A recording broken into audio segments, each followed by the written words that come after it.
Thank you. It is great to be back for the final event in our series on physics. We have a terrific evening ahead of us. The title of our panel is Transcending Matter, Physics and Ultimate Meaning, which I have to say generated some interesting back and forth emails from our speakers last week. In fact, to quote from one email, I got this request. If you plan to ask about ultimate reality, please try to explicate exactly what ultimate is supposed to mean. It is a portentous sounding term.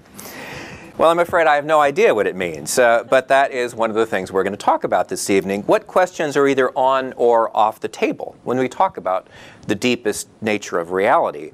Are we talking strictly about the fundamental laws of nature, or do we need to go beyond what science, and especially physics, can tell us?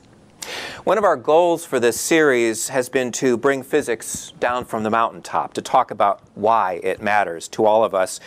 And not just because of the technologies that have been developed from physics, or even the remarkable discoveries about the origins of the universe and the astonishing world of quantum mechanics, but what does our understanding of cosmology and the quantum world tell us about our place in the universe, if anything?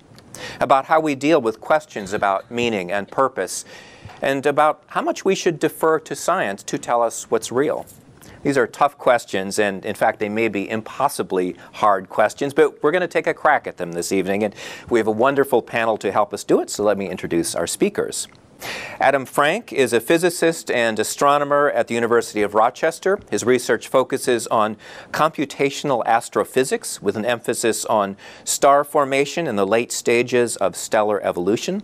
He's a co-founder of NPR's 13.7 Cosmos and Culture blog, and is the author of a couple of books, The Constant Fire, Beyond the Science versus Religion Debate, and About Time, Cosmology and Culture at the Twilight of the Big Bang.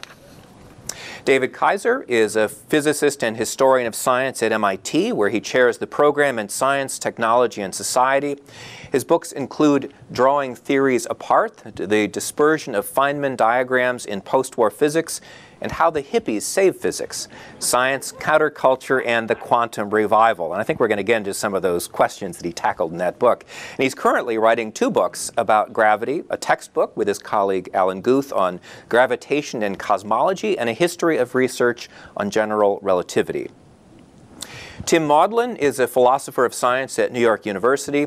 His work centers on the interpretation of physical theory, how the mathematical structures used in physics may be understood as presenting a physical account of the world. He's the author of several books, including Philosophy of Physics, Space and Time, and his latest work, New Foundations for Physical Geometry, The Theory of Linear Structures, which develops a new mathematical analysis of the geometrical properties of space. And Priyamvada Natarajan is a theoretical astrophysicist at Yale University. His research involves mapping the distribution of dark matter in the universe, exploiting the bending of light en route to us from distant galaxies. In addition to her position at Yale, she's a professor at the Niels Bohr Institute at the University of Copenhagen in Denmark. And I might add, she was the first woman in astrophysics to be elected a fellow of Trinity College, Cambridge University. Welcome, all of you. Thank you.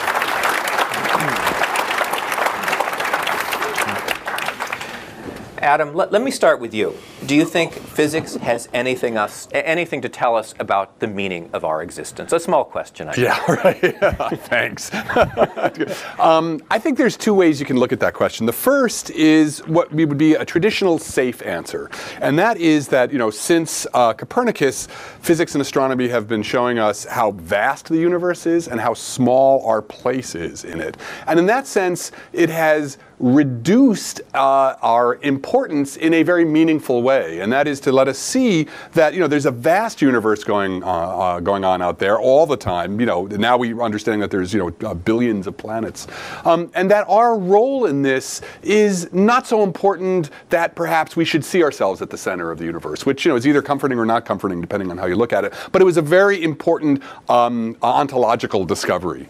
The second way is perhaps a little bit more controversial or less safe, and it's really this is the open question for me, is that we still don't really understand what the role of the, in some sense, where to put the observer in physics. And so, and even I mean this even in the sense of, you can ask, in some sense, are we the universe's way of looking back at itself? And so, depending on how strongly you take that, there's one way you can take it that's just sort of poetry, that's very sweet, where we're the universe gazing upon itself, and when consciousness came into being. Or you could take it on a more deep level, which is that in some sense, we never have an experience of the world outside of ourselves. So talk about objective reality is a beautiful and useful mythology, but nobody's ever had an experience of it. And so maybe there's a way in which somehow, if we can't get out of our perspective or this perfect view, the ideal of the perfect view of objective reality, maybe that meaning, when we came into the world, meaning truly came into the world. Okay, Tim, let me jump to you. You are our resident philosopher on the panel here. What about this question of meaning? Can physics help us out at all? Well, you expressed it in several different ways. And so one way was, what's our place in the universe? Where did we come from? Those are obvious questions that have scientific answers in terms of the evolution and the size of the, where we're located in the cosmos. So sure, if that's what you're after, obviously there are scientific answers to that. Which is not very helpful to us. We're insignificant in that sense. Well, no, I don't know why that makes us insignificant. I mean, I don't think it has any bearing on our significance one way or another, because we're small. Okay, I mean, we're big compared to little things. I mean, I'm really big compared to an atom. Should I feel good about that? I mean, look, if you're asking the question, am I spending my life well? Am I leading a good human life? Am I doing something that can be defended as a good thing or to do? I think those are perfectly good questions. I don't think physics is going to bear on them one way or the other. And if you think that they do, then you're misunderstanding the questions. That's not to say that physics is telling you they don't. Those aren't good questions to ask. But physics isn't the place to go for an answer to them. Now, if you thought to have a meaningful life, the world had to look pretty much like it does in Genesis, that the earth was made at the center and all the other animals were made, and then humans were made at the top, and the men were put over the women. And if you're a man, oh boy, I'm really sitting right here at the top. Yeah, you're out of luck, right? That's not what happened. Live with it, right? I mean, you better get a different picture of how to structure your life, because that one's just based on a myth. But beyond that, I do think these things come apart a bit. And I might even say, if you want to bring consciousness in, you'll notice what happened. You bring consciousness in, but then it's us. I mean, lots of things are conscious, We're going to come back to these questions about consciousness, I'm quite sure. Priya, how do you deal with this question of meaning within the world of physics? Well, so first of all, I concur with Tim that we cannot look to physics to answer all parts of what reality means and what reality is. But I also want to echo what Adam said, which is that the perspective from which we are actually viewing and addressing this question is important. And what I mean by that is whether we see ourselves as significant or as insignificant does have a bearing. And I think we're at a very interesting time in terms of our knowledge of the cosmos, because we are insignificant in the sense that, we are but one planet, we're this one pale blue dot, and so on and so forth. However, as far as we know to date, we're the only advanced civilization that's out here that has controlled this planet and its resources and constructed the kind of intellectual legacy and has discovered all these things about the universe. So I think there's sort of a tension, if you will, in figuring out our place. So we are significant and yet insignificant. So the significance comes because we might be the only intelligent life in the universe. And only intelligent life that is cognitively as capable as we have been in terms of figuring out the properties of the material universe the way we have. Dave, what's your take on some of these questions? Well, thank you for seating me first and asking me last. So I appreciate that, Steve. Thank you.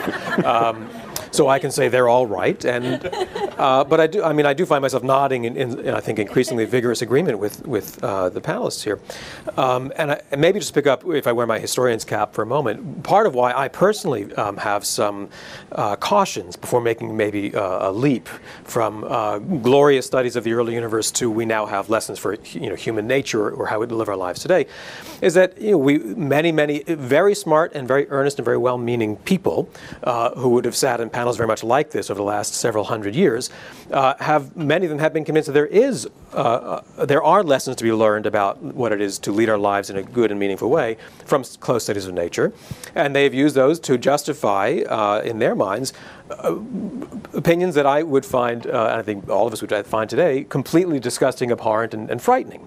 And so, the efforts to glean that kind of meaning, how do we live the good life today? How do we organize society? What does it mean to be caring and nurturing, whatever else we might hold up as laudable?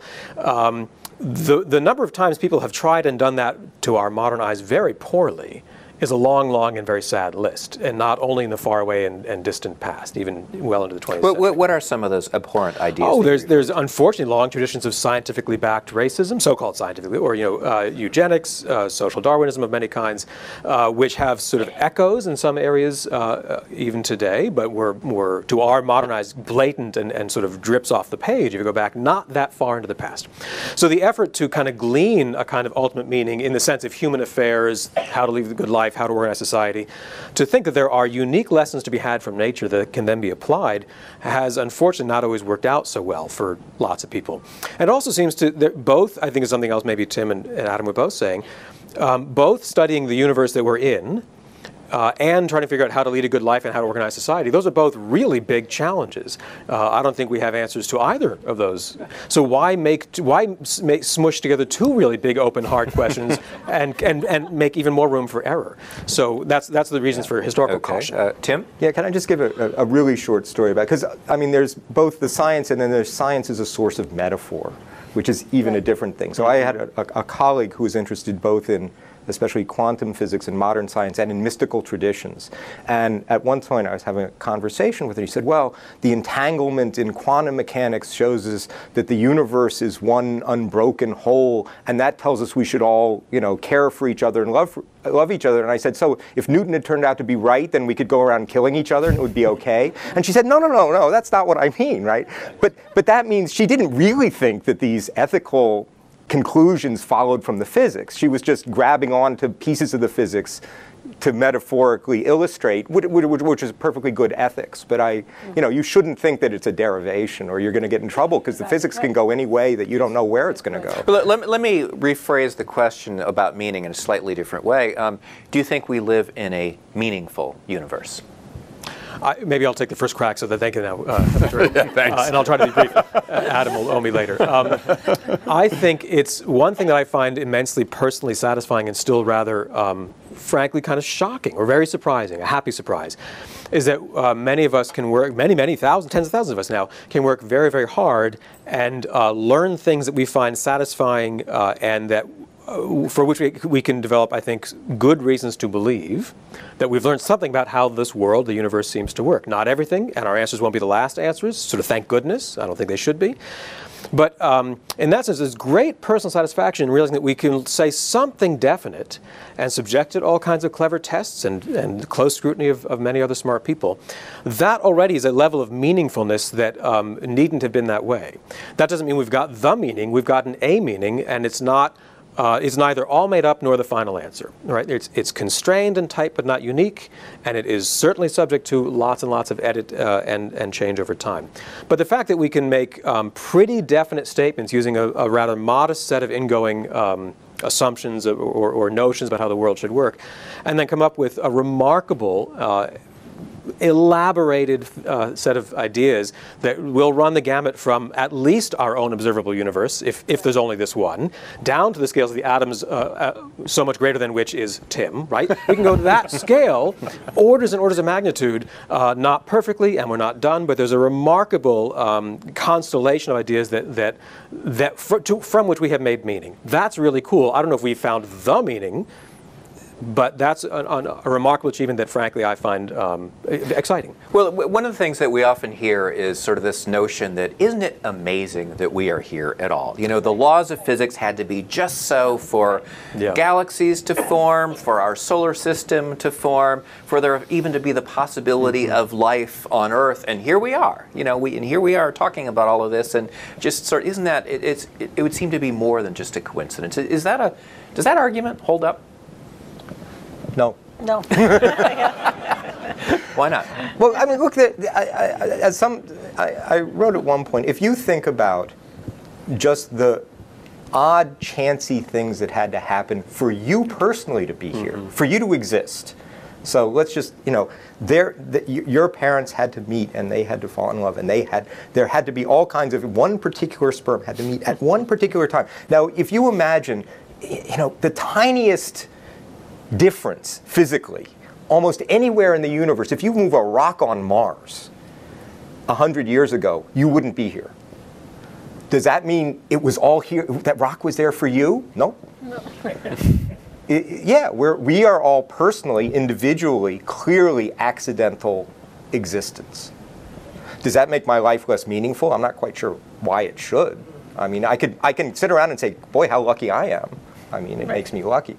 But I don't see why one should think that the fact that there's this huge realm of possibilities and one is realized shows that there must have been some guiding force or some, you know, organizing principle that was leading just to that one, because so many things had to go just right to get it.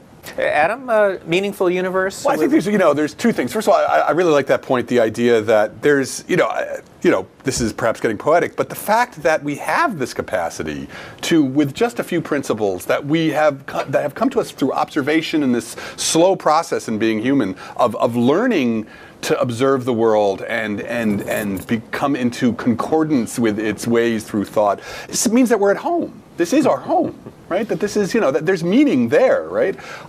So, I think that's a very deep principle, that we are of the universe, and because of what has happened with us, no matter how you feel about consciousness, that we've woken up in it means that this is our place. This is not an insignificant universe full of horrible forces that we're just hoping, don't rain rocks down on our heads. There's some very deep way in which we are part of this. But I think also there's a difference, we have to separate between significance and meaning, right? Because there's a question of meaning, like, well, is it meaningful for me to binge watch, Mad Men, Well, it depends. I'm not sure physics has anything to say about it. But significance is a different question. And the big shift that happened in the Copernican revolution was that, as you say, this myth that, the creator of the universe created the universe for us, that myth we had to sort of let go of. But I think the question of where do we fit, especially because of consciousness and the observer? Is there some way, you look at, Wheeler's ideas about it and bit, is there some way that somehow just the act of observation is sort of plays some role, at least in our,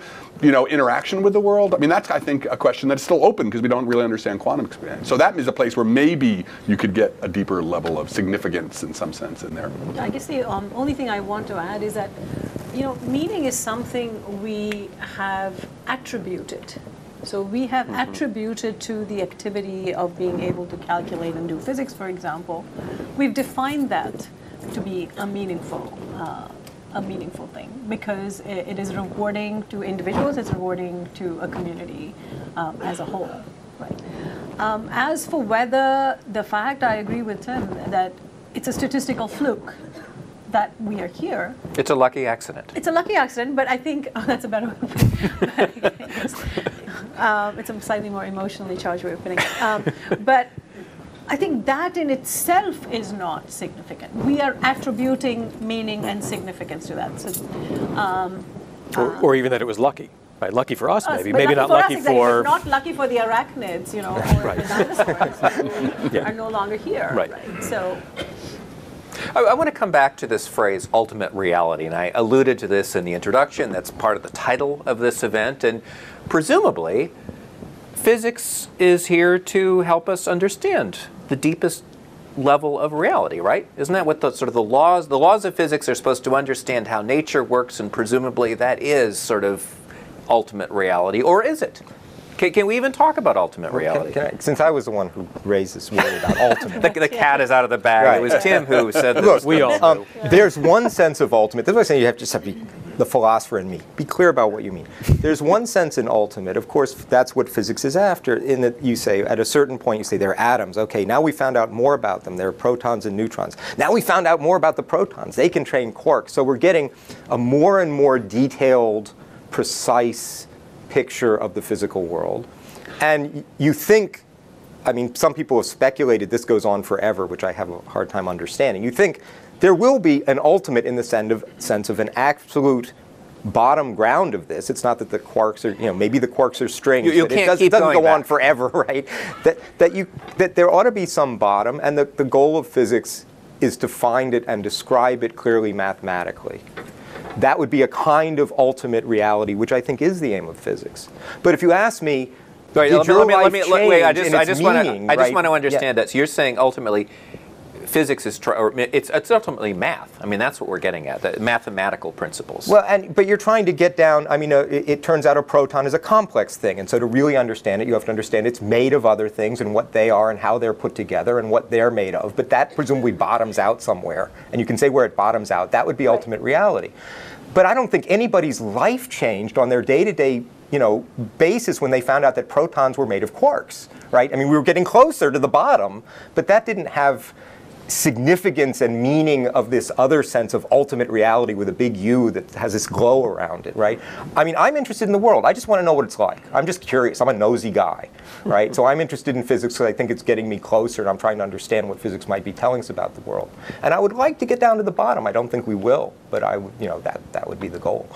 I think there's something about ultimate that has a ring of completion and of finality, which is something that bothers me because I think by definition and by nature, by definitions, science and physics will never really be complete. I mean, I think that's a fundamental aspect. It's plastic. It will always be changing, and we'll always be discovering new things, and serendipitously or because we're looking for them. So I think my discomfort with sort of ultimate is this idea that there will be this sort of final frontier which will be conquered, and then that's it. Right, but there's nothing more. There's another way to look at that. That Right. maybe, yes, science, physics will never explain all of that. It can never come up with a final theory, but there still is that deeper reality. In other words, we're saying that science can only take us so far. There are inherent limits on what science can explain about the deepest nature of reality. Right, but we can't really make predictions about what future science can and cannot discover today, right? Could Copernicus have predicted that we'd have GPS on our phones today and that the nature of gravity, like in a very fundamental way, general relativity would have taught us about gravity? No. So I think we cannot make predictions about where future science will take us, can or cannot take us. But you made a prediction. You said it'll never end. Fair It enough. could, right? They could come up. It could be the standard model, and you keep testing it, and it's all the standard model. And if you worked out, I mean, there are other things to work out. But I don't see why, beforehand, you won't actually get down to a final theory. That's what a lot of physicists are looking for.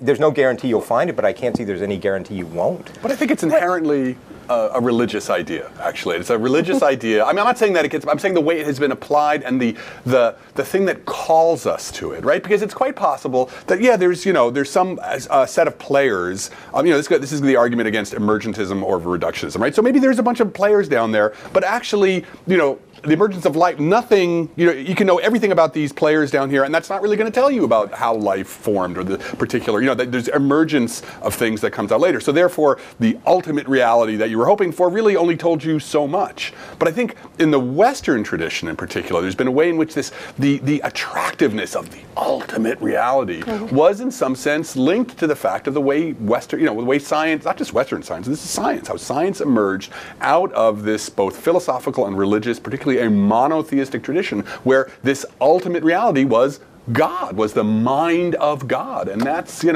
know I was drawn to physics as a young man. I wasn't religious, but there was still that sense of, I will know the ultimate. And I think that may be something that we have to shift around with, both for philosophical reasons or also because that's actually sort of what we're learning about the world, that we're not going to get that kind of ultimate. Dave, you wanted to jump in? Well, no, again, I think it's a perfect, I'm going to strongly agree. I think this is a very boring panel. So No, we're going to get into more contentious He's a philosopher. but I agree with you disagreeing agree with everything No, he anyway. But maybe just another way of rephrasing, I think, what both, what I'm hearing from at least Priya and Adam, if not from Tim, is this relatively recent turn, the last, say, 4 decades, not 4 centuries, within certain branches of physics, to focus on effective descriptions that describe everything we could possibly want to know for a given set of circumstances. That usually means sort of energy scales. How energetic are the things you're trying to describe? And that means that it actually literally doesn't matter that we do not know the ultimate either sort of above or below at different scales. And so in that sense, I can imagine an infinite tower of the sort that Priya mentioned, that it could just go on forever. And that wouldn't stop us from, that wouldn't make the knowledge we have today less secure. It also very, very strongly picks up the point of this non-reductive, the challenge to reductivism, that even if there were one set of marbles out of which everything came, we would very likely be powerless to make any statement about anything other than that scale of marbleness. And so that doesn't sound like a very meaningful or deep or satisfying description. That wouldn't help us describe how that clock works, or indeed how our own universe works in a large scale. So this notion, which is not so old, it doesn't go back to Copernicus, it goes back to sort of the early 1970s, at least in its modern form, is that we have a way to know the limits that we need to describe what we're after right now, and that's already really hard but really good. It has a kind of self-limiting character to it. So the talk of the physicists want one ultimate theory, I think a lot of physicists want a really robust, effective theory for that set of phenomena that might or might not lead to clues for what might or might not be asked for the next level. That's really good. That's good enough for me. I don't. So this is, you see, I don't actually do this stuff, so I can just ask for whatever I want. So, it's on order. But let me at least say, I think there is a unique ultimate story about this, but it has nothing to do with monotheism or religion at all. So people say, okay, we got a pretty good theory. Let me take your effective thing. We got a pretty good theory of quantum mechanics that works for these systems at these scales and blah, blah, blah. We have general relativity that works really well for gravity for these systems at these other scales. What in the world makes you think there ought to be a single theory from which both of these, as it were, follow? So a single unified theory. It's not because I believe in God, it's because I believe in the sun.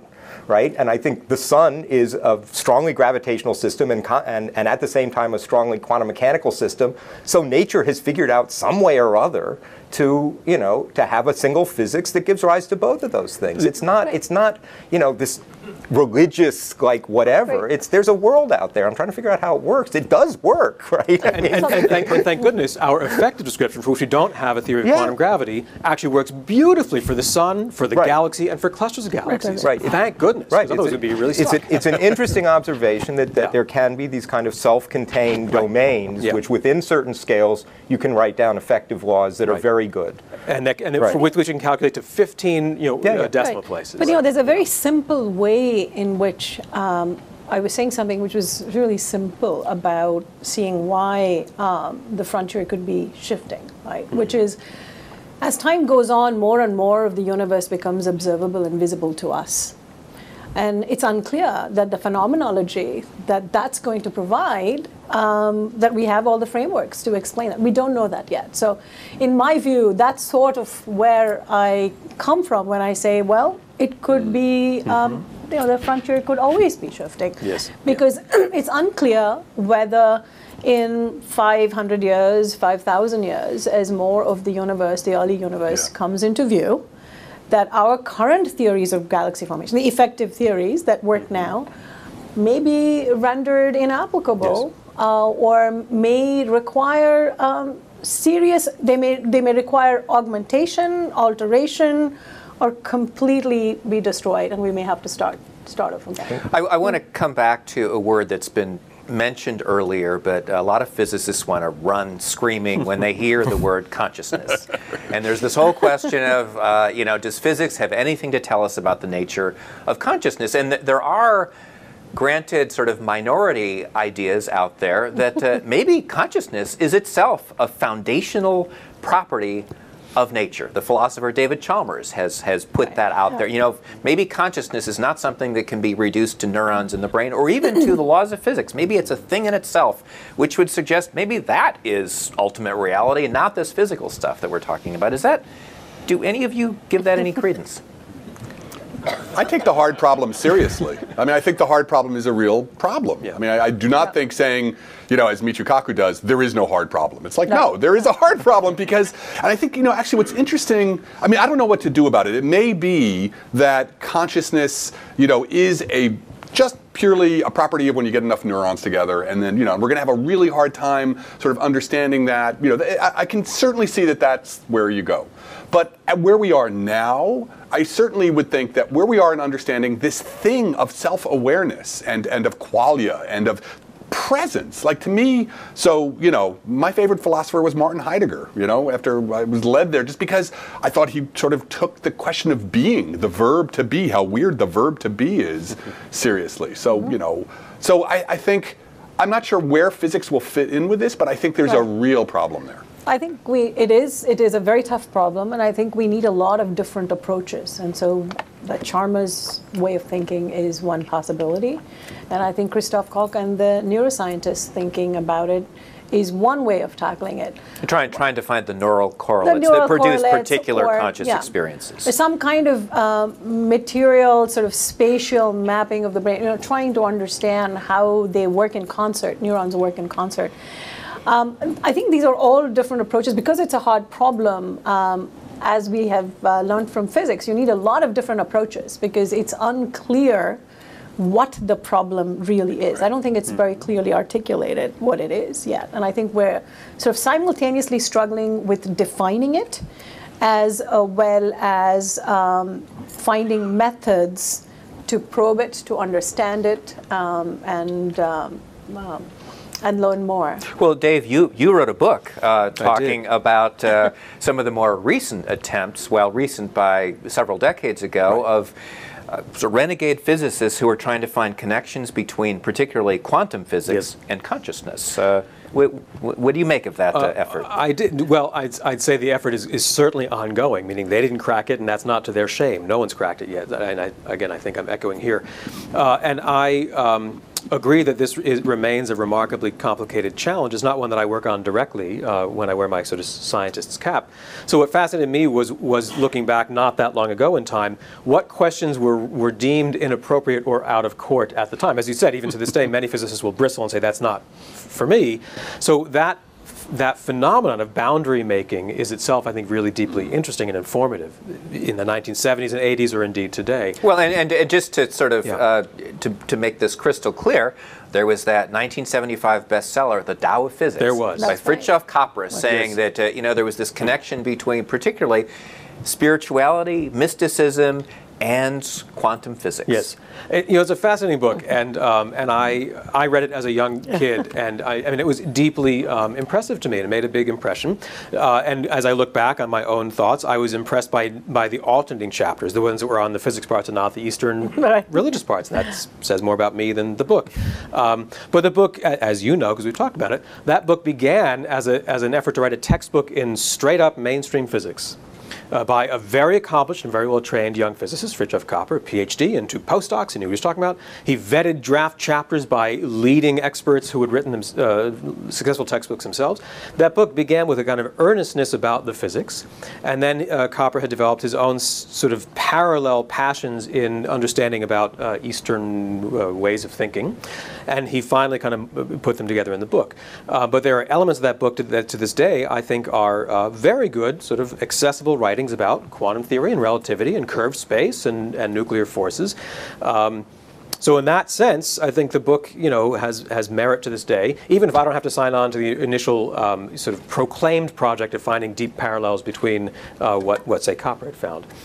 It's a long way of saying it's a really cool book. It tells a lot about the 1970s. I'm not sure it tells a lot about the brain or consciousness, but that's not to fault the book. I mean, it's a remarkable, you know, collection of ideas. Tim? Can I make, I just, from a philosopher's point of view, Priya says the hard problem hasn't really been defined. So in the philosophical literature, man, has it been defined? I mean, we've got the hard problem, the harder problem, the hardest problem, all sketched out. And, you know, it's an interesting thing to talk about. But I think there's a danger here of conflating a couple different issues. I just would like to separate them. One is, can physics explain consciousness? Right. And there I take second seat to no one, saying, I don't see how it could even possibly do so, right? I think that problem is pretty much as, well, I can make even harder ones, but okay. But that's a real hard problem, and I don't see any. Then there's the question, but does consciousness play a role in understanding physics, right? And that was this idea of the, Wheeler's picture of the universe observing itself, and somehow the early universe didn't come into existence until later creatures arose that saw it. That, I think, makes no sense. And there is a well-defined, up and running a demand to be able to understand physics without mentioning observers or consciousness. So, it goes under the title Quantum Theory Without Observers, and John Bell was very clear about that. He also said, I'm very puzzled about consciousness, but I don't think that's the route to understand quantum theory. Yes. And we have on the table existing understandings of quantum theory that don't make the observer special, that don't make observation special, that don't mention consciousness.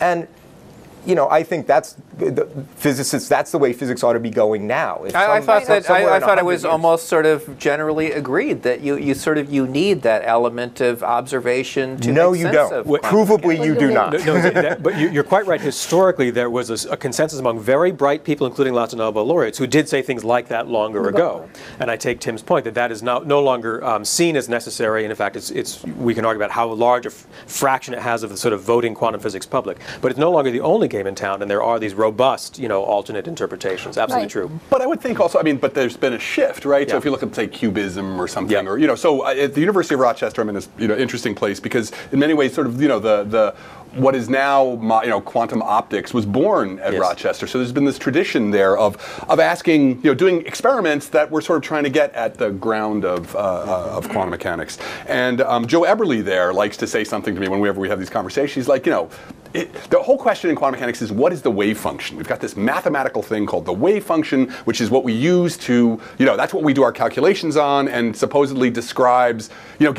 tells us what's supposed to happen in experiments. And there's always been this debate about, all the craziness of the Schrodinger's cat comes out of trying to figure out what the wave function means. And the question has been, is the wave function about the world out there, or is it somehow about our knowledge about the world out there? And I think that's where the shift has been. It's not like so much that consciousness is reaching in and grabbing something, but what Joe says, and I love this idea just because as an idea, he says, it's not the electron's wave function, it's your wave function, right? It's been proven wrong. But you we have a theorem.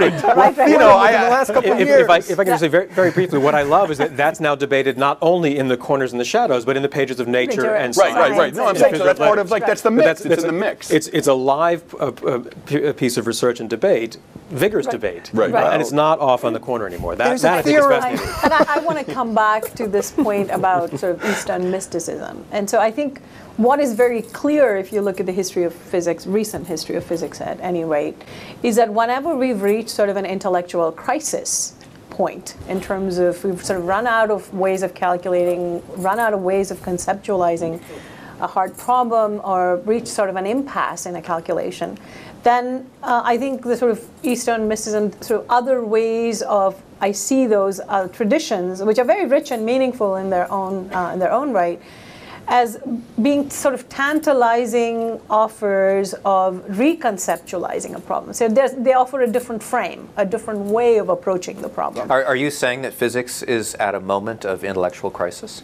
Oh, definitely. Cosmology definitely is. I think this whole idea of what we can know about the pre-Big Bang and whether the multiverse is actually out there in a way that we are familiar with in terms of observational access, making measurements, and so on and so forth. I mean, cosmology is always slightly slippery because we can never do any controlled experiments, right? So, but the closest we have to experimentation are sort of observations, and we do have observational access. But for before the Big Bang, by definition, if the laws of physics as we know now are correct, if the speed of light is what it is, there's no way we'll ever have observational access, right? And therefore, how are we going to test theories and figure out which theories actually are consistent and make sense, and which are consistent with descriptions of the post-Big Bang universe that we do actually know are true? because we have measurements. So I think this is a bit of a crisis because and I think Adam wrote a recent piece about it, a very nice piece, where the idea that we may have to alter how we think about experimentation and proof and what constitutes a plausible theory, a consistent, self-consistent theory. I think it's a bit of a crisis because at the moment we don't really know whether the multiverse hypothesis is testable. I want to come back to this question of philosophy and even mysticism. I know people sort of don't want to talk about that, but I mean, one of the things that's fascinating to me is if you go back to the early 20th century, the founders, the giants of modern physics, they were almost all, down the line, deeply philosophical. I mean, Einstein, Bohr, Pauli, Schrödinger, Eddington, all of them were just fascinated by philosophy. A lot of them were quite fascinated by Eastern mysticism. What are we supposed to make of that? The job description entitled "The Physicist" is a changing one, and thank goodness. And that doesn't mean they were bad and we're better. It just means that how could it but be otherwise? Because they were people who lived in times and places, and those times and places are ours is not a perfect match of sort of Central Europe circa 1920. But why? I mean, but we didn't resolve those questions, did we? No, we certainly didn't resolve them. But you also shouldn't assume Einstein often talked about the need for a philosophical background, and he lamented the fact that physicists, as he saw it, no longer had a philosophical background. But his philosophical background, what he was reading with his friends when he was young, was Hume, who's the least mystical guy on the face of the planet. Right. What he thought, it was clear thinking that you were getting. You were being rigorous about trying to think very carefully about what the content of the concepts you're using is and how they're put together, and not being muddy in certain ways. And people often say, well, it's by thinking hard about how I measure time and what I mean by saying time is passing, and not just sort of saying, oh, I have an intuition, I know what that means. But by trying to be very rigorous in his thought, that it opened up possibilities. I mean, that's what you find in philosophy as it's done analytically, rather than mystically. What you're doing is taking arguments and trying to nail them down in great precision, which sometimes reveals holes in them that you never would have seen without that rigor of thought. So I don't, it may be that some of the people were interested in mysticism, but there's another way of thinking that what they meant by you need to be philosophical that's the opposite. Well, but then you have someone like Wolfgang Pauli, who had this originally was a patient of Carl Jung, and then they had a 30-year correspondence or something like that, and Pauli was deeply interested in Jung's mystical ideas. I mean, Pascal Jordan, you can go down the list. I don't think that disproves Tim's point. I think that philosophy with a capital PH has meant and means a great wide range of things. And what's interesting to me is that in the 1920s and 30s, most of these physicists whose names we rattle off believed that their job was to be in some sense philosophical, and they would line up with different schools, and they would debate each other on a philosophical, overt philosophical plane. They would disagree exactly along the lines as Tim is reminding us, but they agreed that their job was to have that debate. And then that ebbs and flows over history, even over recent history. Some people say that's not the job of the physicist, and now other people say that is our job, but we have different philosophers we turn to, or different traditions more broadly. So again, I don't think there's not one sort of job description or one way of being in the world, and I think that's fascinating to be able to chart. Go ahead. No, go ahead. I think something has happened, though. I mean, I agree. Like, what was, there were some, particularly the guys who were starting quantum mechanics, seemed to have more of a bent towards Eastern mysticism or more, philosophy along those lines. And Einstein certainly, had a different perspective on it. But something has happened post-war, as you were talking about before, where like the role of philosophy, the idea, there's been this, sort of dismissal of philosophy in modern physics. Well, Stephen Hawking has said philosophy is dead because it has not kept up with I think physics. We've seen a bunch of well-known physicists put their foot in their mouth, about philosophy and the role of, especially, people who are working at the frontiers of understanding of space and time, and they're not really clear about the ideas they're using, and they have been revealed to not know really their, have their definitions down. And so philosophy, whether it's, sort of stuff that's maybe aligned more towards the East or West, doesn't matter. It's that clear thinking that you're trying to look for. And if some of these frontiers of where cosmology and fundamental physics is going, we need philosophy to be able to... Why does physics need philosophy? Well, if philosophy is rigorized, clear thought, I guess it's sort of straightforward, right? I mean, look, as a philosopher of physics, what am I doing? Half the time I'm just pointing out what Einstein was saying and what Schrödinger was saying and what Bell was saying, all physicists who aren't appreciated by other physicists. because they had clear arguments and so on. Now, there's another aspect to this, I guess it should be mentioned, which is something of what Priya was talking about what is the source of new ideas, right?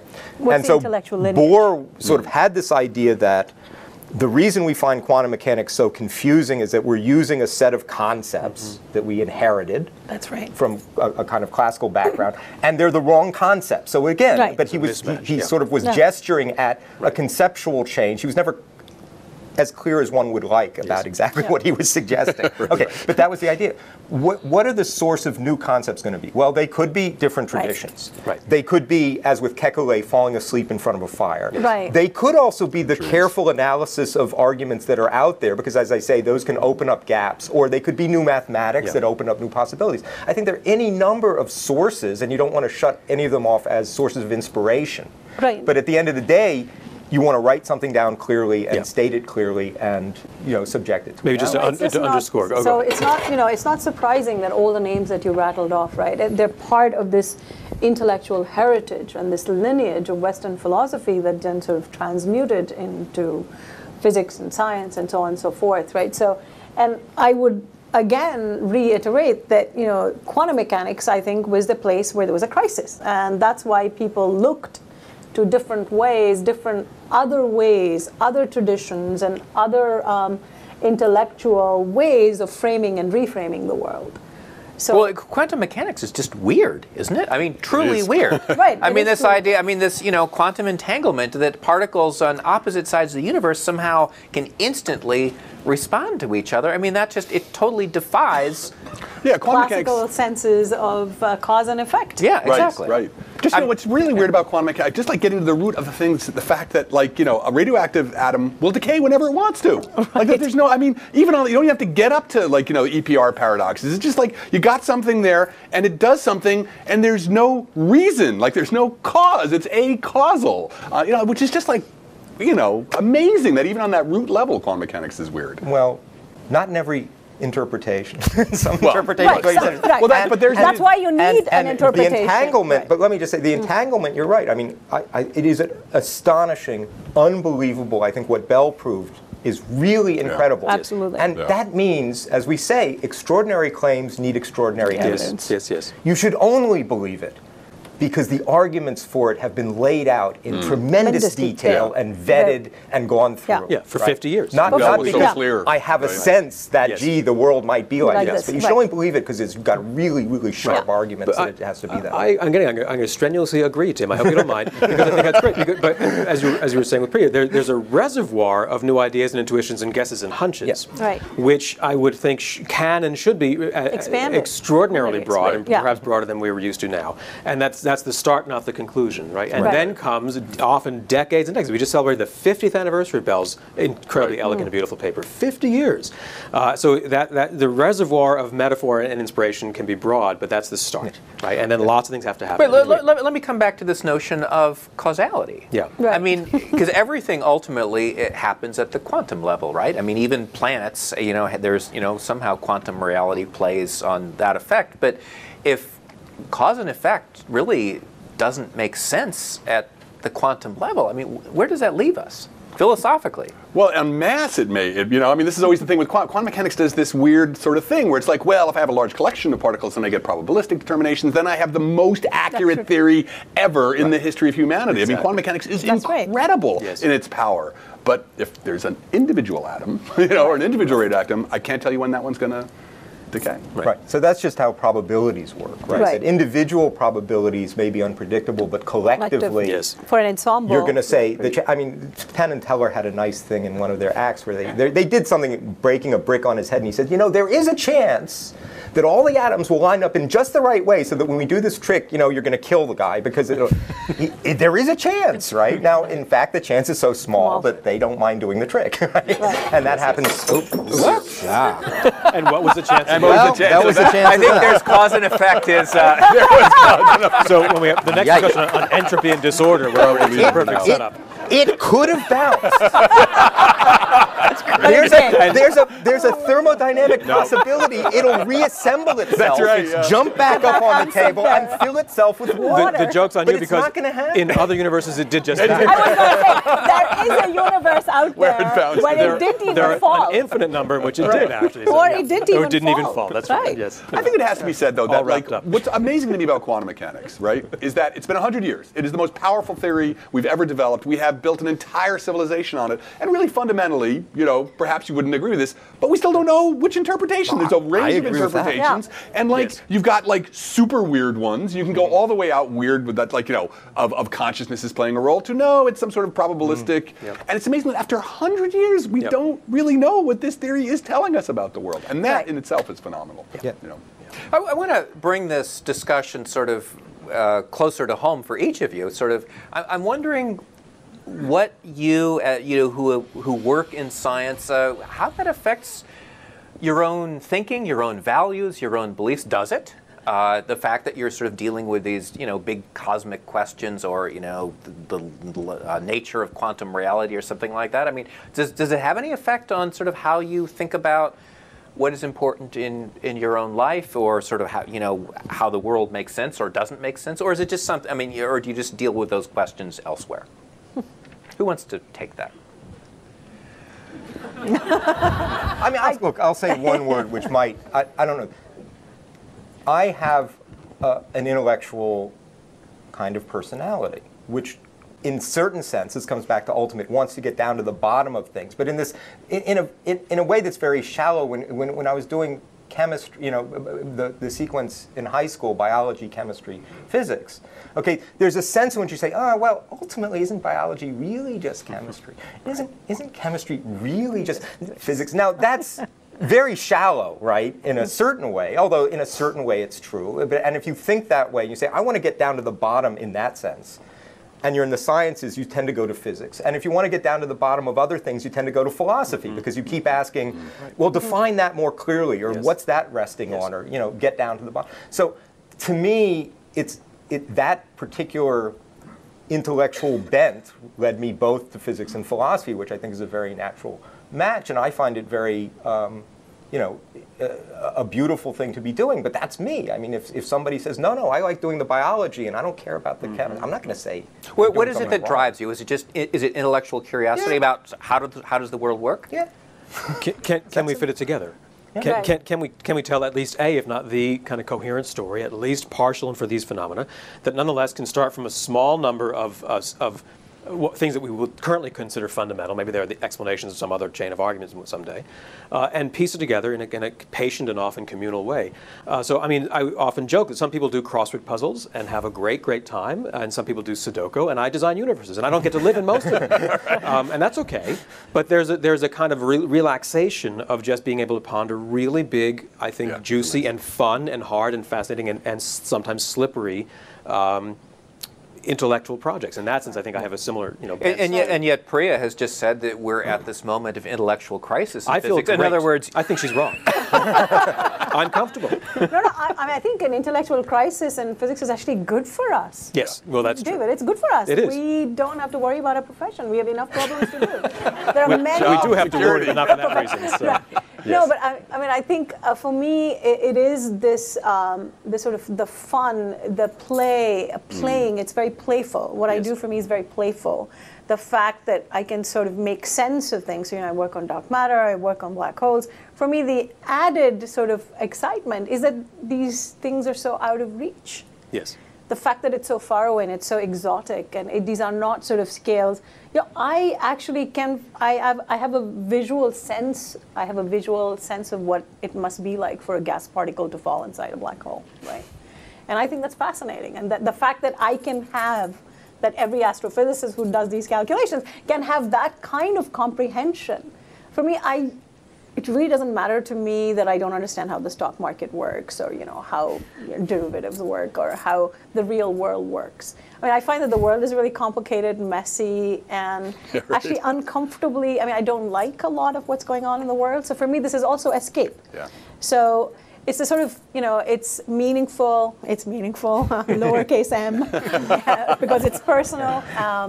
And I think there's something for me which it seems like the kind of sort of a curiosity on steroids, because the stuff that I'm trying to figure out are so beyond reach of sort of the mundane day-to-day stuff that, to me, that's very much part of the appeal. I have to say. Yeah. I was gonna say, I mean, so I agree with all the things you're saying, but I remember like what for me really motivates things is when I first got to graduate school, and we're all sitting around, like we don't know each other, and we're talking about what's our favorite problem, what's the problem we really want to know, and one guy says, I really want to know where the mass of the electron comes from, and he ended up being the smartest kid in the class. You'd always ask but then there was this guy Vivek, who was wearing a Lou Reed T-shirt, and he said, I want to know what happens when you die. And I was like, I like you, and I have to say, I lost a brother when I was 9, and it's just the thing of that life is really weird. It's weird. What the hell is going on with this place, I don't know what I'm doing here. I don't know how I got here. I don't know how,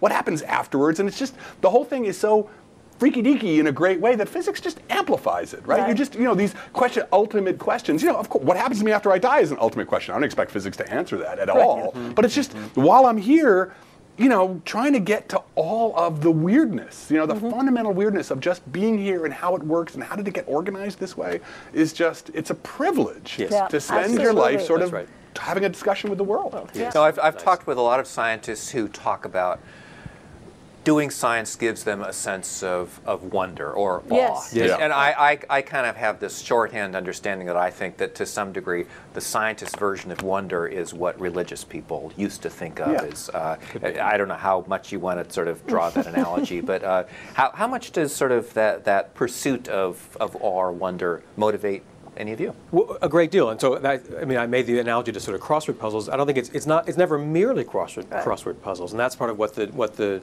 excitement is. And so, I almost drove off the road almost 2 years ago, so don't carpool with me. And I was waiting for a huge international collaboration, a bunch of astrophysicists, colleagues of ours, who were set to have a big press release at noon Europe time, wherever they were, which was translated to my commuting in time because of the time change. And don't do this. I'm not recommending it. I had my iPhone out to load their preprint the nanosecond it was available, because I had to know what this number was that they had measured with this huge collaboration, because it took me out of the here and now, almost literally, thankfully. But there was a range of scales that here I was fighting traffic on the Mass Pike, and we can all imagine what that's like, and wondering about, could this team really have measured this really weird, subtle thing to a new order of precision on scales that seem to have so little relation to the here and now. And thankfully I made it into campus, and thankfully their numbers looked good to me too. So it was all a happy ending. But there's that sense of a kind of greater than the here and now, or different than the here and now at least. And if that equates to a kind of religiosity for some people, that sounds great. But it is that play of scales, of it's not just about the hyper immediate. Yeah, it's about the anticipation. It's about knowing what somebody else might have figured out already on the problem that you've been working on, if you haven't done it yourself. Just waiting to see.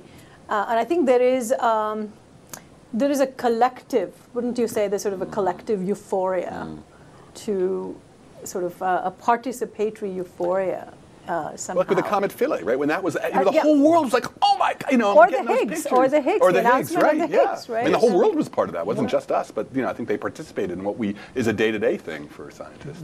There's one more aspect of this, though, that I think, to me, leads against the metaphor of the religious experience. So take DNA, right? So you have this question: how do cells replicate? How does all that information in one cell somehow get copied over to two cells? When you appreciate the elegance of the mechanism, right, of this double helix splitting and then each one creating its own paired copy. So now you have two where you had one. There's a tremendous sense of satisfaction. I wouldn't call it awe or religious. It's exactly because you understand, you have this insight, right, into what's going on, which to me is the opposite of at least certain kinds of religious experiences. Right, it's a comprehension. It's a comprehension. It's a clarity. The joy of comprehension. And it's very beautiful. I have one follow-up question. We're going to throw it open to the audience in just a moment, but where does that leave mystery? Is that something that you embrace, or is that something that you sort of think, well, the job of science is to try to remove mystery?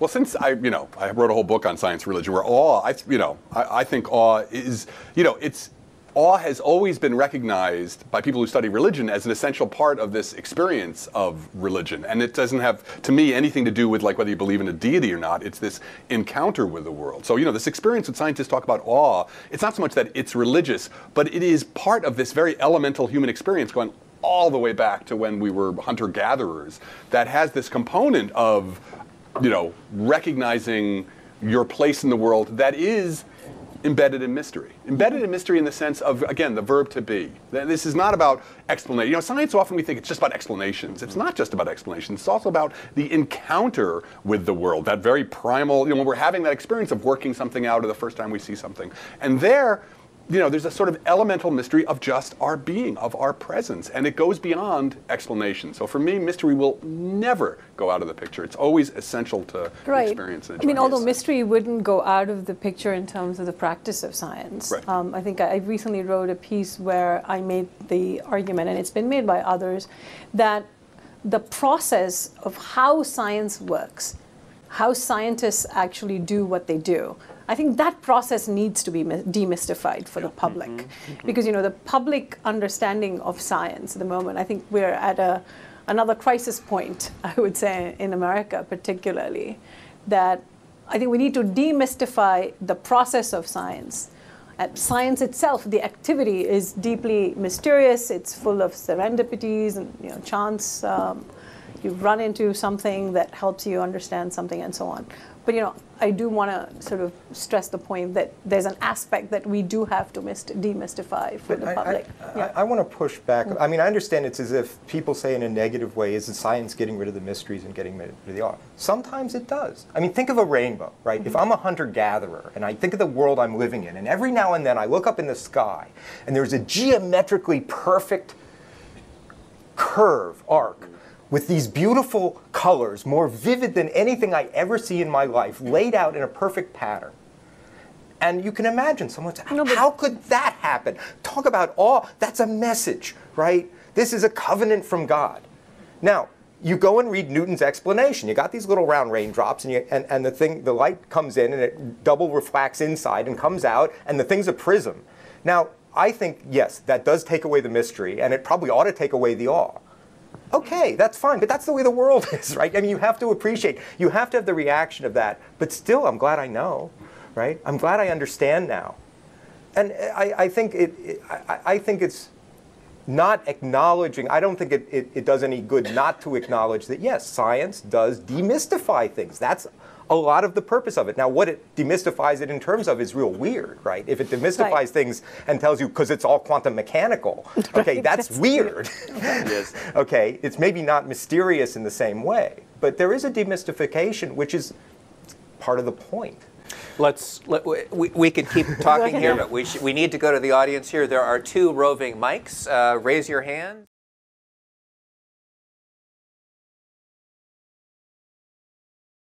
Well, there was a point I wanted to make a while ago about ultimate, and there was a point where ultimate seemed to be associated with certain. Right.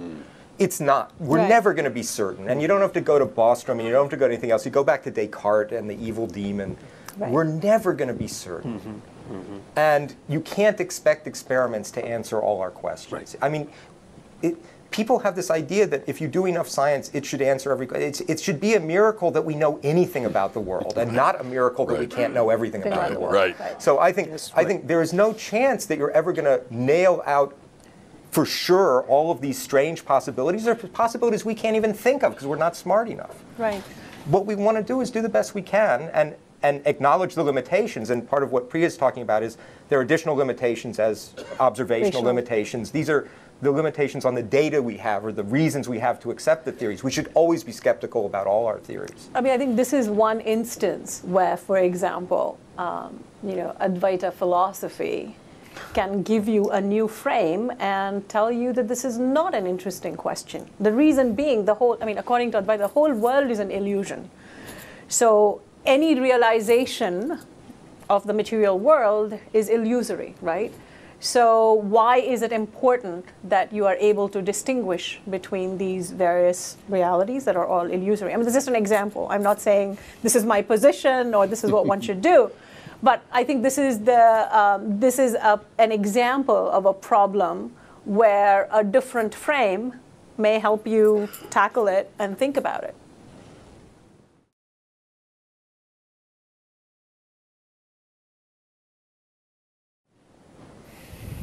Well, he was saying more than just that. Yeah, he wasn't just saying that it didn't have all the answers. He was being also, like, there's that beginning part of that book where he sort of, the way he takes shots at evolutionary theory, I thought was just like, wow, why did you know, there was parts of that book that were just sort of, just was very hard to understand why he needed to set up the point he was what going it was for. in service of, right? Yeah, I mean, right, I exactly. just didn't get what it was in service of. But I think, I wasn't so offended by that book as some people were, because I thought his point, the ultimate point was, sort of, again, because he was a guy, Chalmers stuff came from Nagel's paper about what is it like to be a bat. That whole idea of what is it like to be a was Nagel's, conception. I think it was brilliant, actually, to get us back to this question of, taking, and also he wrote another book called The View from Nowhere about objectivity, the problems with objectivity, which I actually have a lot of sympathy with. So that book, I think, it caused a lot of problems because in many ways, the way he framed it, which was sort of an attack on or sympathy for the people who argue against evolution. But his general point, though many people may disagree with it, that consciousness may require a very different way of thinking about the world. You may either disagree or agree with it, but that point he's made in ways I think that lots of people have some sympathy for. No, Tim, you're in the same department as sure. Nagel. And look, I think there's a complicated story about the reaction to the book. Some of it I think Tom wrote some things that he maybe didn't phrase as well as he could have. Some of it is that you're putting your foot near other issues that people wanted to respond to. Right. Let me just say what I think the situation is. So I said there's the hard problem. And that would be just understanding what's the relation between physics and consciousness. Okay. But even if we get that, there are even harder problems that even if I sort of granted you an answer to that, and evolution comes into it, and it's very simple to see. Evolution doesn't care whether you have an internal life, right? All evolution cares about is how successful you are at reproducing, okay? That's just the way evolution works. So if you think, well, we need this very special brain structure somehow to produce consciousness, evolution is what gave us that brain structure, but evolution didn't care it was conscious, right? That's a real puzzle, right? What was aiming, the evolutionary pressures, right? How did those things come together? People ought to be able to recognize that that is a very hard, difficult, deep mystery. If you really want a mystery, that's one there. I think the problem was you're in a society where people are just trying to deny plain facts about evolution. Right. And if anybody says anything that's in the neighborhood, they hold it up and say, look, there's this guy at this big university, big shot guy. He doesn't believe in evolution, and use it for purposes that Nagel would completely, abhor. Well, isn't the other thing that got Nagel into trouble is he talked about teleology, the idea that sort of everything is moving towards a particular direction, and scientists usually hate talking about teleology. That's right. But that shows that, I mean, the problem with this kind of mind-body problem is every attempted solution to it is crazy. Right. And the way everybody argues for their own position is they say, look, there are 8 positions. That one's crazy, that one's crazy, that one's crazy, and mine's the one that's left. And everybody makes the same argument. Mine's less crazy. In a circle. In a circle, right. Mine does less damage to our common sense than everybody else's. Yes. Good.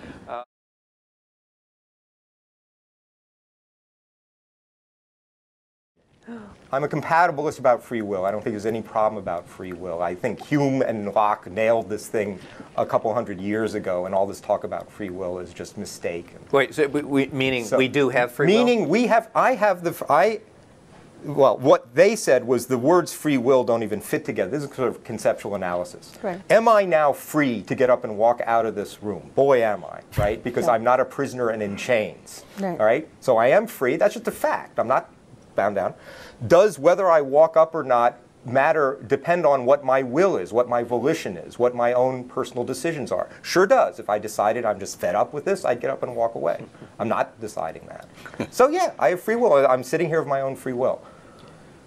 End of story. I mean, there's no big mystery there. Once you carefully understand what you want out of, I mean, that's why, Dennett talks about the kinds of free will worth having. Yes. Right. Yeah. That's right. What are you worried about free will? I think when you get clear about that, you'll see, sure, you have it. I mean, you don't always have it. If I were bound down, I wouldn't have it. And if I were obsessive in some way that I couldn't really say I'm willing what I'm doing, or if the doctor hits my knee and it goes up, that's not voluntary. Right. But yeah. But the concern is sort of more, I mean, free will has never been a problem that I've thought of too much about, because it's sort of, yeah, right, exactly. I feel like I have it, so I'm a pragmatist. I feel like I have it. But the question is like, right, if the laws of physics determine everything, then I don't have free will, because the laws of physics already determined everything I'm going to do. But I think, we don't understand consciousness so well. There's so many ways in which that line of argument doesn't work. And then quantum is so weird that who knows where, it just seems like that problem still is a holdover from sort of the Newtonian view, that like every molecule. I mean, I can't tell you how many neuroscientists I've interviewed who say free will is an illusion. It's a myth because it all comes from the brain, it all comes from neural connections, and that's why we think the way we do. So get rid of the whole notion of free will. That seems like none of that would challenge anything that Tim had said before. Right. Right. That's right. Right. It's so consistent with coming from this, your this neural is the activity. compatibilism, I think, that you mentioned. Yeah. They are I mean, look, yes. a lot of those guys do the wrong kind of experiment, quite honestly, because they ask you to make random choices, Yes. Right. which are uninteresting Interesting. choices. The interesting choices in your personal life are the ones you think hard about. Right. You rehearse different possibilities. You try and think through what their consequences will be. If you put me in an MRI when I'm doing that, there's going to be a structure. That is the structure by which I come to make a deliberate, conscious decision to do something. But they ask you to do something like, oh, just randomly pick this or that. Right. And they see an impulse before your hand moves. It's like, oh, you don't have free will. It's like, well, what does that mean? Yeah. Okay, we've just resolved the free There we will go. debate here. Wow. Yeah, 5 minutes left. One down. Set him up and knock him out. Here, let's go up here.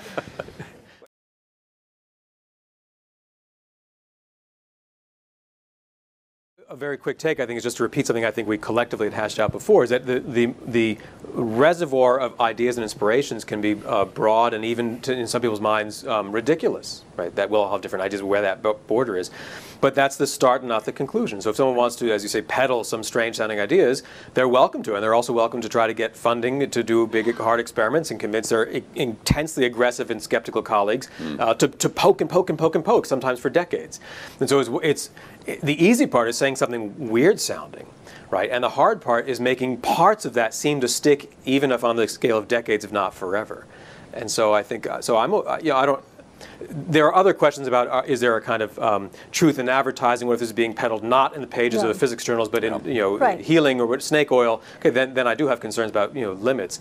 But if the question is that person said strange things because it inspired them to say stranger things now, if that's the start of an earnest inquiry, I could live with that personally.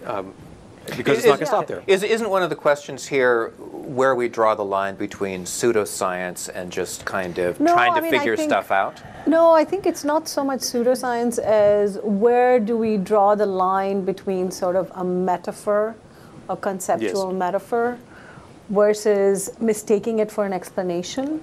And I think, and meaning, or an explanation for the phenomenon, or cause and effect, or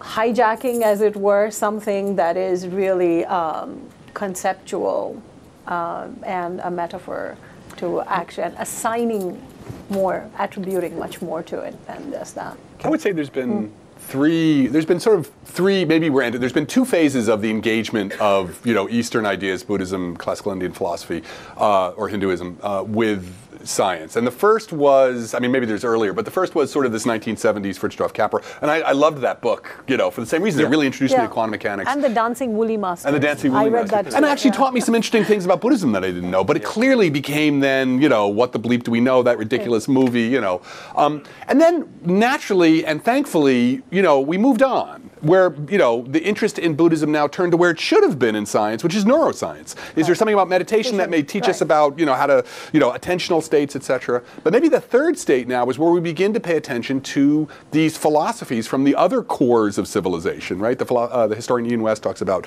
there was the Western core and the Eastern core of the civilization grew out of. And there may be ideas there that can be mined about causality and the relationship to the absolute and the relative that may be useful for us as we try and deal with the crisis. Can Can you just follow up on that? So what might we learn from those Eastern traditions that's not so obvious? Well, like it's not so much what we're going to learn. We're going to find ideas that may be useful and meaty, and in the end, what's going to matter is whether I get something that leads to a mathematical theory that is validated that by actually experiment. is applicable. Right. Well, yeah. So can I make two quick comments? One is that we talked a little bit about ways to try to understand the quantum formalism, and what's needed there. I mean, again, what John Bell would have insisted is it's not fundamentally new ideas. He said, I want the theory to be in the equations and not in the surrounding talk. I want actually a very precisely articulated theory. What we have today is not precisely articulated. So that problem is not, I'm looking for a new metaphor. I'm actually just trying to be very, very meticulous mathematically about saying clearly, what am I claiming exists and how does it work, right? How does it behave? The other problem you have is, well, what if people take the word quantum? Yeah, I mean. Okay, well, people did this with radium, right, and radioactivity, right? It was going to be the elixir of life. They did it with Newton. Wearing radium belts Newton, and so on. I mean, you can't really blame the people who discovered radioactivity for that, and you blame a bunch of charlatans who took some good science and made a buck out of it, and probably gave a lot of people cancer in the meantime. So yeah, you need to be very worried if people are throwing the words around and trying to get the patina of science to get you to buy their product. Everybody ought to be careful about that. Well, I just maybe a mild disagreement, Tim. Finally, at this late hour, I'm hard pressed, at least on right here, off the cuff, to think of a single instance, literally a single instance, over the last whether 1 or 7 centuries, you can determine the boundaries, in which people had finally come to agree on the math says this, and therefore the interpretation is unambiguous and unavoidable, and that's even for equations that haven't changed in 100 years. So if you look at things you know extremely well, better than me, interpretations of subtle things in general relativity, we haven't changed or tinkered with the field equations of Einstein's beautiful theory of gravity. And that Einstein himself and dozens of really smart people who won Nobel Prizes had this pendulum swing back, looking at the same equation saying, what does that mean? Right. Not just quantum mechanics. No, so we don't actually disagree. I'm not saying the mathematics is not self-interpreted. No, that's what I'm trying to get at. But if you don't have clear mathematics, you don't even have the basis for what you now need to go on to understand what the mathematics. Well, that's why his concern is not so. But the metaphor comes before the mathematics. Right. Might come before the mathematics at a certain stage in some problems, right? And that's the utility of other ways of thinking. I mean, we talked about that. There could be heuristic utility from anywhere. Yes. Right. Yes. Right. Then you want that heuristic, the theory, to be nailed down mathematically, but that doesn't finish the problem. You're right. Yeah. Even when in some sense, can have some clear mathematics, but there can still be disputes about exactly how to interpret. And that's why none of us on this panel will be out of work, right? That's because there is a continuing, I mean, genuinely continuing, philosophical work to be done. Right. I don't think the interpretational matters are any more finished than, say, the sort of calculational ones are. Right. We are.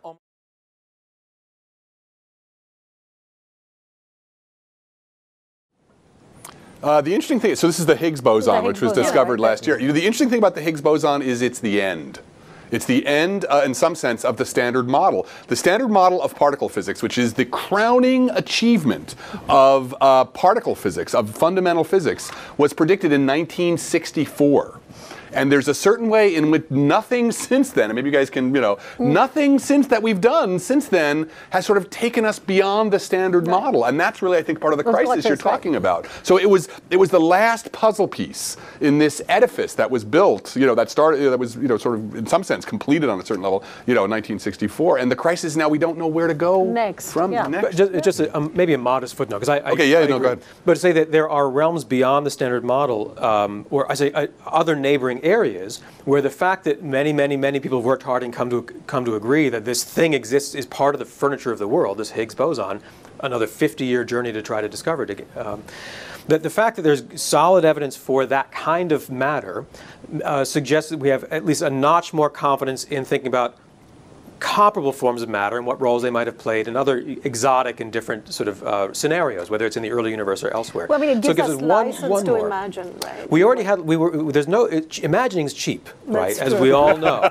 And we've been imagining things for at least the last 50 years. But to say, well, there's that piece of matter seems to actually not be only imaginary. Right. And that says, well, that doesn't mean my new theory that includes matter like that is true, but at least my theory might have some more reason for me to get up the next day and keep beating my head against it. So in that sense, there's a modest form of increased motivation, even though, so in some sense, we all knew or hoped it had to be there. The fact that it was found changed very little. Right. If it had not been found, there would have been presumably, there could have been much bigger disruption. Much more exciting, actually, in a way, if it hadn't been found. Exciting, like when you don't know where your keys are and you lost your car and then horrible things are coming. That's exciting. Like the house on fire is exciting for you. But I'm more like Tim. Well, I mean, I think that I would rather have them have discovered the dark matter particle personally. Right. If we get to vote. We could go on. We are out of time. Thank you for being a wonderful audience. Thank you to our panelists.